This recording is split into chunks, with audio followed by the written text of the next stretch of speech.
for more on today's key meeting between the president and the opposition leader. We are joined by Charles Shapiro. He served as the U.S. ambassador to Venezuela during the George W. Bush administration. Ambassador, so great to have you with us because you're one of those few Americans who was, paid to study these things and to live there and to understand society and whatnot. And as you observed the last 15 days since Maduro's extraction from his home country, do you see a world where María Corina Machado ends up running Venezuela? Well, I sure hope so. Let's put it that way. Look, their polling data is out now. Came out yesterday.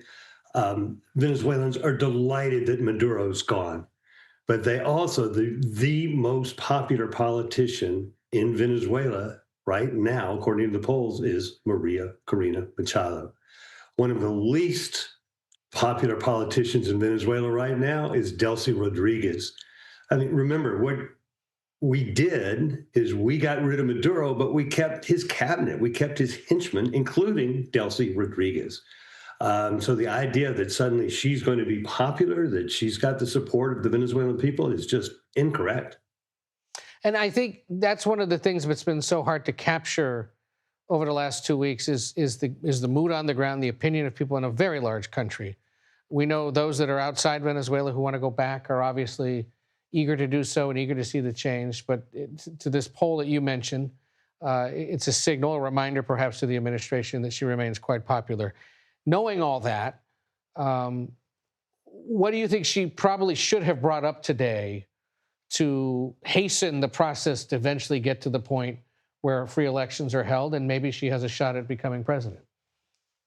I'd actually look at it the other way around, is that in a way, both President Trump and María Corina Machado need to build bridges to each other. The administration opted for stability over democracy. And it got stability in the short term and people are happy. But you know and I know that in any country in the world, is it going to be 30 days, 60 days, 180 days from now? Things are going to happen. People are going to be unhappy with the government. The electricity is going to fail. The public employees are not going to get paid. Inflation is going to break out in Venezuela. Something's going to happen. And who are they going to blame? Donald Trump? Donald Trump needs somebody popular on the ground. And I'm not saying that she should take power tomorrow. We've got to work out, how do you do that?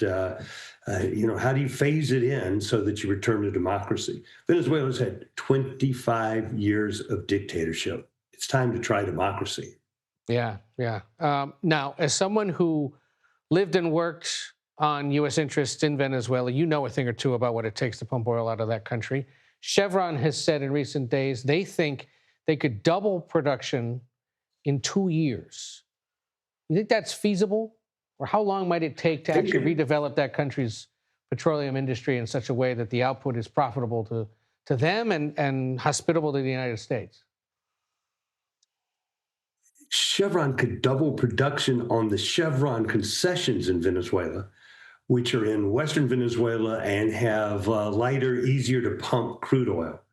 The real challenge is in Eastern Venezuela, where ExxonMobil and ConocoPhillips were operating, is the oil is deep, it's very thick, it's hard to get out of the ground. Once it's out of the ground, it's too thick to even pump to the refineries.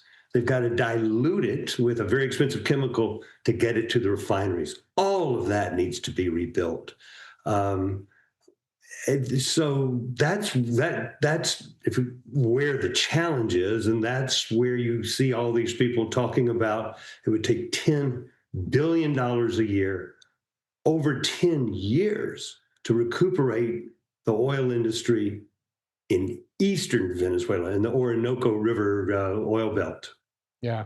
All right. So in other words, maybe Chevron can do it, but the rest of it will continue to take tens of billions of dollars over a decade plus. But they're in different parts of the country, yes. Yeah.